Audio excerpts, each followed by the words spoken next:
Alors mon premier souvenir d'arc, j'étais encore au Haras, je ne pensais jamais que je serais entraîneur.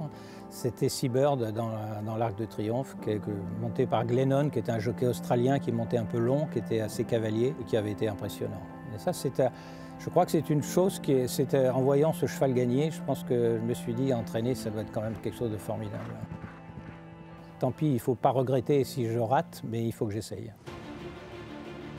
L'Arc de Triomphe, c'est une course intergénération et vraiment internationale au très haut niveau.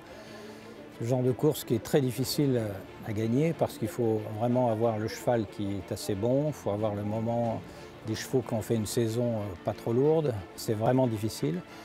Et c'est une course auquel, effectivement, on peut très tôt dans la saison se dire bon, bah, ce cheval, il est exceptionnel. On va penser qu'il faudra qu'il soit encore très bien pour l'Arc de Triomphe. Ils viennent de s'élancer pour le Qatar Prix de l'Arc de Triomphe 2008. L'Arc de Triomphe avec Zarkava, ça a été quelque chose d'exceptionnel. Et on savait avant la course qu'on avait vraiment la pointure avec une grande marge pour gagner. Et finalement, bon, elle avait tellement de ressources qu'à chaque fois qu'une ouverture s'est présentée, elle a pu la prendre très rapidement.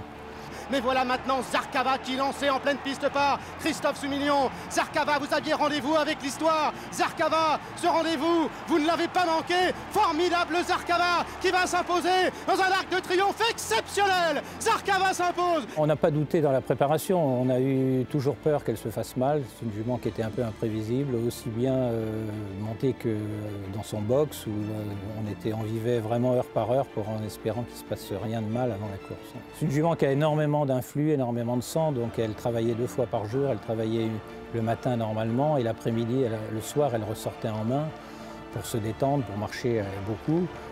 Et là, on avait toujours peur qu'il arrive quelque chose, donc on était vraiment sur nos gardes, C'était passionnant d'ailleurs, mais il fallait vraiment que le compte à rebours se passe bien.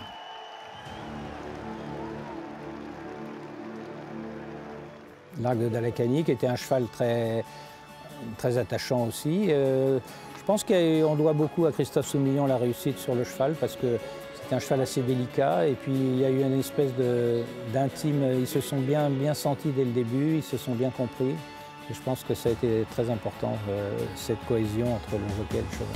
Avec Dalakani qui a toujours le meilleur devant Muptaker. Muptaker, c'est Dalakani qui va s'imposer dans ce prix de l'Arc de Triomphe. Dalakani devant Muptaker. Préparation, oui, c'est un cheval plus simple. C'est un cheval un peu plus simple, donc on risquait moins ce genre d'incident. Et c'est un cheval qu'il fallait travailler assez peu, c'est pas un cheval qu'on travaillait très fort, donc il fallait pianoter un peu malgré tout.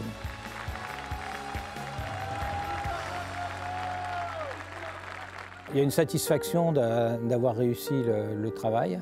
Et puis finalement, on retourne très vite dans les nouveaux problèmes qui arrivent derrière.